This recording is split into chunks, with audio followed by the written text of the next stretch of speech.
రాష్ట్ర అభివృద్ధికి ప్రజల భాగస్వామ్యాన్ని కోరుకుంటున్నామని, అది సాధ్యమైనప్పుడే 2047 స్వర్ణాంధ్ర విజన్ డాక్యుమెంట్ విజయవంతం అవుతుందని రాష్ట్ర ముఖ్యమంత్రి నారా చంద్రబాబు నాయుడు అన్నారు. రైతుల అభివృద్ధిలో భాగస్వాములైనప్పుడే అనుకున్న లక్ష్యాలను సాధించగలమన్నారు. ప్రభుత్వం తీసుకువచ్చే పాలసీలు ప్రజల శ్రేయస్సు కోసమే ఉంటాయని, వాటిని నెరవేర్చడంలో మానవత విలువలు ముఖ్యం కావాలి గాని ప్రొసీజర్ల కోసం కాదని చంద్రబాబు నాయుడు అన్నారు.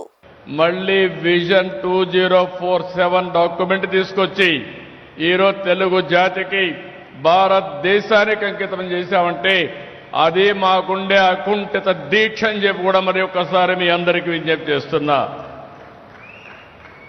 ఈరోజు మనందరం గర్వపడే విధంగా నరేంద్ర మోడీ గారి నాయకత్వంలో భారతదేశం ప్రపంచంలోని ఒక శక్తివంతమైన దేశంగా తయారయ్యే పరిస్థితి వచ్చింది. 2047లో మన దేశం 100 ఏళ్ల స్వాతంత్ర భారతోత్సవాలు జరుపుకోబోతున్నాం.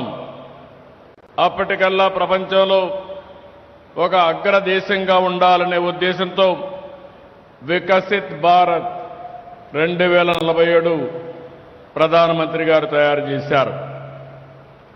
అయితే కేంద్రంలో ఎన్డీఏ ప్రభుత్వం వికసిత్ భారత్ 2047 పేరుతో లక్ష్యాలు నిర్దేశించుకొని ముందుకు పోతున్నారు. అందులో భాగంగానే మనం ఈరోజు స్వర్ణ ఆంధ్రప్రదేశ్ విజన్ డాక్యుమెంట్ తయారు చేశాం.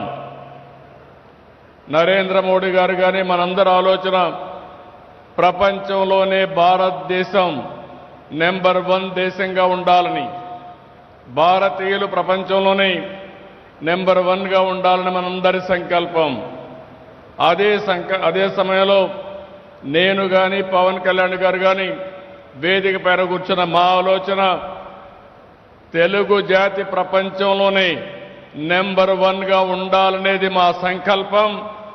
అదే సమయంలో ఆంధ్రప్రదేశ్ రాష్ట్రం నెంబర్ 1 రాష్ట్రంగా ఉండాలని దృష్టితో ముందుకు పోతున్నామని చెప్పి కూడా నేను మీకు తెలియజేస్తున్నా.